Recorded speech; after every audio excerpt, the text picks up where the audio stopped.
Révérend Réussite, on voudrait savoir aujourd'hui quelle est la procédure des repentances d'un pasteur, disons d'un serviteur, qui est tombé dans un quelconque péché et qui voudrait aujourd'hui se repentir. C'est quoi la procédure? Si on doit prendre le cas de l'impudicité, puisque c'est ce qui fait la une, quelle est la procédure? Si c'est infidèle, on va le comme chez nous on dit excommunier, on va le chasser de l'église.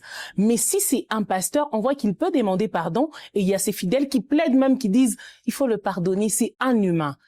Quelle est la procédure et comment ça doit se passer? Même les fidèles, on ne les chasse pas parce que nous savons d'abord que, vous savez, à l'église, nous avons ce que nous appelons les gens qui viennent, on les appelle parfois qui n'ont pas Christ, ce sont les hommes animaux.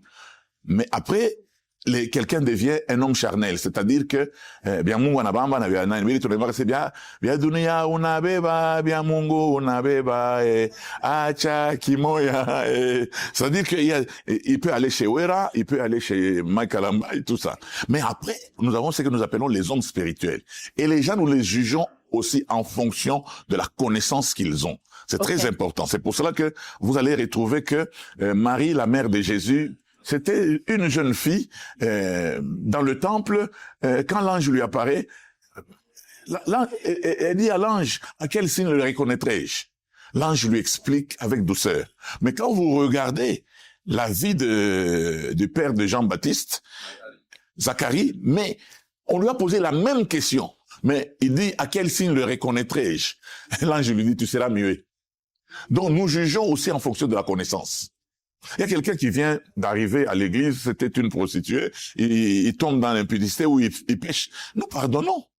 Mais quand c'est un ancien, nous prenons encore une décision plus lourde. Mais quand c'est le pasteur lui-même, le visionnaire lui-même, c'est quoi la procédure en fait des repentances? Ça dépend. Dès que nous découvrons et que le péché est manifeste, on peut le mettre à côté comme discipline. Mais si c'est lui-même les visionnaires de l'église, vous les mettez à côté? Mais on peut le mettre. L'église n'est pas dirigée par un individu. Tel que vous êtes visionnaire de la génération Joël, qui va vous mettre de côté, révérend? Non, je vais t'expliquer. La génération Joël, ce n'est pas mon truc. Ouais. L'organigramme de la génération Joël, c'est qu'il y a un visionnaire. Il y a un collège des fondateurs. Le collège des fondateurs peut prendre une décision. Vous comprenez? Il y a le collège des pasteurs qui existent. Ils peuvent prendre une décision, mais ne prenez pas une décision pour détruire le travail. Prenez une décision. Vous me mettez à côté, et puis ne me mettez pas à côté pour me chasser. Mettez-moi à côté pour me guérir. Vous comprenez? Et moi, j'ai besoin d'être à côté pour guérir. Sinon, je ne peux pas continuer l'œuvre de Dieu avec le péché. On doit le mettre à côté. Mais aujourd'hui, on se rend compte que les fidèles sont devenus plutôt fanatiques des pasteurs. On le voit pas seulement avec les autres églises. Moi, je prends le cas de la génération Joël, puisque vous êtes visionnaire. Moi, j'ai toujours senti que chez vous, il y a trop de fanatiques. Parce que quand, par exemple, il y a, je sais pas, il y a quelque chose qui fait un tout petit peu polémique, on dit, tel prophète a dit, tel pasteur a dit. Il faut voir comment les fidèles ou les enfants de la génération Joël sont sur les réseaux, comme même appelle ça armée numérique. Et apparemment, vous soutenez ça. Non, l'armée numérique est très importante.